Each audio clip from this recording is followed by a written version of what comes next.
দর্শক, এইমাত্র ভারত থেকে প্রকাশিত হলো ফ্যাসিস্ট হাসিনার শেষ পরিণতি। শেখ হাসিনা কি আর দেশে ফিরতে পারবেন? পার্লামেন্টে মোদি ও হাসিনাকে নিয়ে এবার চরম অবস্থা। ভয় পাচ্ছি। আবার মোদির নাম শুনলে গোটা বাংলাদেশ থরথর করে কাঁপে। দেব না শেখ হাসিনাকে, দেব না শেখ হাসিনাকে। এবার শেখ হাসিনাকে দেশে এনে ফাঁসি কার্যকর করার দাবি তুলেছে তৃণমূলের মুখ্যমন্ত্রী মমতা ব্যানার্জি। শেখ হাসিনা ও মোদির কেন এত প্রেম? শেখ হাসিনা বাংলাদেশের সাবেক মন্ত্রী এবং নরেন্দ্র মোদি ভারতের প্রধানমন্ত্রী। এই দুই নেতার মধ্যে এক বিশেষ সম্পর্ক রয়েছে। একদিকে রয়েছে রাজনৈতিক সম্পর্কের গভীরতা, অন্যদিকে ব্যক্তিগত বন্ধন। মমতা ব্যানার্জি বলেন, শেখ হাসিনা আর মোদির যদি এতই প্রেম হয় তাহলে তারা বিয়ে করে সংসার করুক। শেখ হাসিনা নামে এত অভিযোগের পরেও কিভাবে মোদি হাসিনাকে ভারতে আশ্রয় দিয়েছে? পার্লামেন্টে এ নিয়ে মোদিকে সরাসরি প্রশ্ন করা হয়েছিল।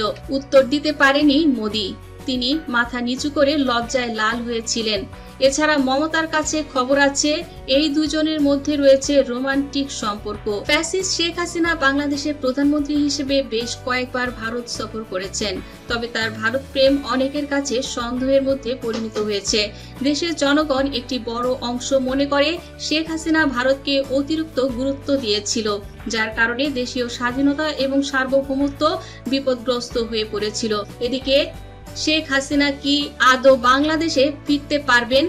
এ নিয়ে জনমনে প্রশ্ন তুঙ্গে। এক প্রশ্নের জবাবে পশ্চিম বাংলার মুখ্যমন্ত্রী মমতা ব্যানার্জি দাবি করেন, শেখ হাসিনা এবং মোদি তারা কখনোই চাইবে না দুজন বিচ্ছেদ হয়ে যাক। শেখ হাসিনাকে বাংলাদেশে যে করেই হোক ঘাট ধাক্কা দিয়ে হলেও বাংলাদেশে পাঠিয়ে দেওয়ার পরিকল্পনা করেছেন মুখ্যমন্ত্রী মমতা ব্যানার্জি। এদিকে হাসিনা ও মোদির একাধিক ছবি পাওয়া গেছে, যেগুলো দেখার পর বিশ্লেষকরা বলেন ডেটাবেজে এই ছবির সময়কাল পাওয়া গেছে। তার মানে দাঁড়ায় মিডিয়া ও সরকারকে অবগত না করে তারা প্রায়ই মেলামেশা করতেন। দিল্লিকে নতুন করে এক প্রতিবাদপত্র পাঠিয়ে বাংলাদেশের অন্তর্বর্তীকালীন সরকার দাবি করেছে হাসিনা যেন ভারতে বসে মিথ্যে এবং মন গড়া বক্তব্য পেশ না করে। এসবেরই মাঝে এবার সংসদের উচ্চকক্ষে উত্থাপিত হলো শেখ হাসিনা ইস্যু।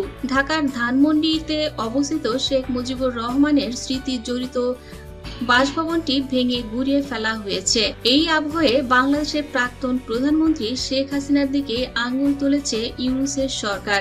আর দিল্লিকে নতুন করে এই প্রতিবাদ পাঠিয়ে বাংলাদেশের অন্তর্বর্তীকালীন সরকার দাবি করেছে হাসিনা যেন ভারতে বসে মিথ্যা প্রোপাগান্ডা না চালায়। এমন ধরনের কথা বলেছেন ডক্টর ইউনূস।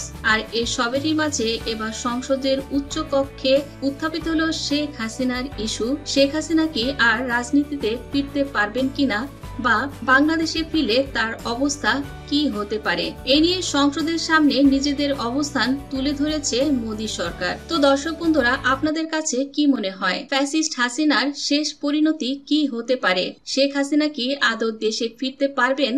অবশ্যই আপনাদের মূল্যবান মন্তব্যটি কমেন্ট করে জানিয়ে দিন।